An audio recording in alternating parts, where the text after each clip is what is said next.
cette défaite. Le HAC fait pas un mauvais début de match, fait pas une mauvaise première mi-temps, il est mené, mais on sent qu'il a du mal à concrétiser, à transformer les situations en occasion. Ouais, le résumé est parfait, hein. C'est une équipe du Havre ce soir qui a, je pense, fait l'essentiel du jeu, qui a montré un visage conquérant, séduisant par instant, mais qui malheureusement a manqué l'essentiel. C'est-à-dire que je pense que sur ce match-là, j'ai pas regardé les stats, mais je crois qu'on a dû cadrer 3 frappes, quoi. Donc, par rapport à notre domination territoriale et au nombre de centres qu'on a pu mettre, les efforts qu'on a fait pour récupérer le ballon très haut et amener du monde dans la surface de réparation, c'est insuffisant. Et je pense que ce soir, cet aspect-là du jeu nous coûte cher. Alors après, c'est vrai qu'on est mené très vite, que Troyes est une équipe qui à domicile comme à l'extérieur est une équipe de contre et essaye de piéger l'adversaire avec un bloc très regroupé avec de la vitesse devant, mais en étant mené, on les a mis dans leur point fort. Mais je trouve que l'équipe a montré vraiment un bon visage dans tous ces aspects-là du jeu, sauf que dans le football, l'essentiel, ça reste l'efficacité, et on a été très inefficace.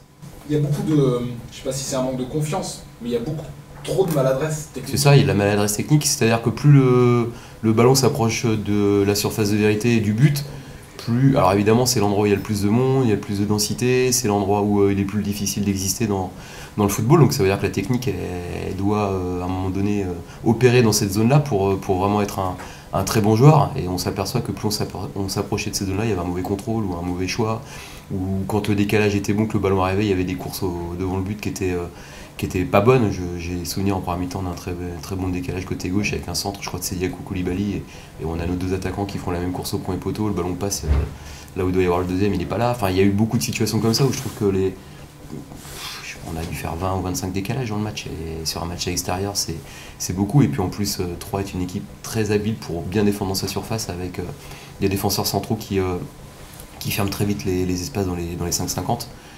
Et pour ça, il faut avoir la justesse technique pour centrer très vite ou pour retrouver du jeu combiné. Et on l'a mal fait. Et puis on a mal utilisé aussi les frappes à mi-distance avec du déchet dans ce domaine-là. Voilà, malgré tout, le visage qu'on a pu montrer ce soir, évidemment, même si le score n'est pas là, ce qui m'importait, c'était de repartir sur quelque chose de plus cohérent et de plus conforme à ce qu'on est capable de faire.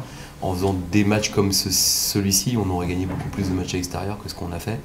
Mais il faut être capable de répéter ça et de pas s'enfoncer dans une période de doute.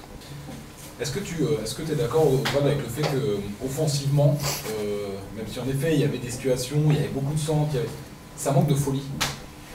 Alors on a un peu plus dézonné ce soir, on a mis 2 attaquants pour avoir un peu plus de poids sur la défense et surtout profiter des décrochages de Tino et de la vitesse de Jamal. Mais sauf qu'à un moment donné, dans les 25 derniers matchs, j'ai envie de dire que tout ce qui se passe avant, ça peut être codifié, ça peut être répété et programmé. Mais à un moment donné, quand les défenses se resserrent, les espaces se resserrent, il faut une intuition, il faut une prise de balle, il faut une frappe, il faut un coup d'œil, il faut un bon choix, et là, ça s'appelle le talent. Hein. Et le talent, il est aussi lié à la capacité du joueur à être relâché, à être détendu et à prendre des décisions dans l'instant.